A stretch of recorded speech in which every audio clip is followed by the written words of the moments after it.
Pak Sarif, apa pentingnya sertifikasi DPLK? Ya, baik. Jadi kali ini topik kita berkaitan dengan sertifikasi DPLK, ya. Bagi siapapun orang yang ingin memahami tentang praktik bisnis dari dana pensiun lembaga keuangan atau yang disebut di luar sana dengan DPLK sebagai sebuah program pensiun untuk menyiapkan hari tua atau masa pensiun seorang karyawan, baik berkaitan dengan tercapainya usia pensiun maupun juga misalnya untuk imbalan pasca kerja si karyawan. Nah, semua orang yang menawarkan dan berkaitan dengan bisnis dari DPLK diimbau untuk mengikuti program sertifikasi DPLK. Apa sih tujuan dari sertifikasi DPLK? Dalam kitab di DPLK disebutkan tujuan sertifikasi DPLK setidaknya ada 3. 1, memastikan standar kompetensi pelaku industri DPLK dalam menyampaikan informasi maupun juga pengetahuan dan pengalamannya kepada publik terkait dengan DPLK. Ada standar kompetensi. Yang kedua, meningkatkan pengetahuan, keterampilan dasar, tenaga pemasar dari para staf dan juga pihak yang terkait dalam melaksanakan tugas dan tanggung jawab di unit kerja dana pensiun lembaga keuangan. Dan yang ketiga terakhir adalah meningkatkan perilaku profesional dalam memberikan layanan DPLK kepada pengguna jasanya, masyarakat di luar sana, agar sesuai dengan aturan dan ketentuan yang berlaku. Ini juga sesuai dengan prinsip ya peraturan atau regulasi yang terkait dengan perlindungan konsumen, bahkan manajemen resiko dan kepatuhan.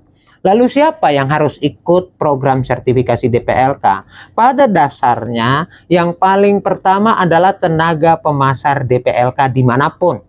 Dia wajib mengikuti program sertifikasi DPLK untuk meningkatkan standar kompetensi dan pengetahuannya supaya sesuai dengan regulasi.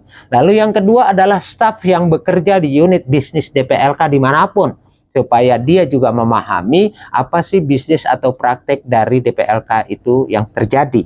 Dan yang terakhir adalah pihak lain seperti manajer investasi ataupun juga katakanlah bank kustodian atau misalnya juga mitra atau bagian compliance, bagian legal, bagian kepatuhan, bagian finance, itu juga diharapkan bisa mengikuti program sertifikasi DPLK. Jadi ada 3 juga rinciannya. Nah, apa saja yang diberikan di dalam program sertifikasi? Kita ada pertama menyelenggarakan program tutorial selama 2 hari, itu ada 4 modul yang disampaikan. Pertama adalah modul berkaitan pengetahuan dasar dan pemasaran. Yang kedua adalah modul berkaitan dengan operasional dan proses bisnis dari DPLK. Yang ketiga adalah modul tentang investasi di dana pensiun. Dan yang terakhir adalah modul tentang regulasi dan resiko di DPLK. Jadi keempat modul ini yang biasanya dideliver di dalam tutorial selama 2 hari, maka nanti terakhir diujikan di dalam ujian sertifikasi DPLK yang ada jumlahnya 100 soal dengan syarat kelulusan nilai 60. Sehingga itu dianggap lulus. Dari keempat modul tadi, baru si yang bersangkutan atau peserta sertifikasi DPLK tadi berhak mendapatkan sertifikat dari sertifikasi DPLK.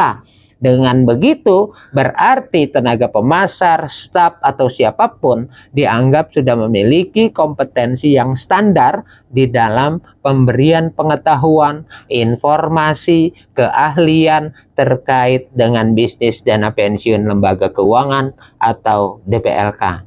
Jadi, jangan lupa, sebelum kita memasarkan, sebelum kita bicara banyak tentang DPLK, ikuti dulu sertifikasi DPLK yang diselenggarakan oleh Asosiasi DPLK setiap 3 bulan sekali, alias selama 1 tahun 4 kali digelar di Januari, April, Juli, dan bulan Oktober. Biasanya di hari-hari atau minggu-minggu terakhir bulan-bulan itu. Oke, salam, yuk siapkan pensiun.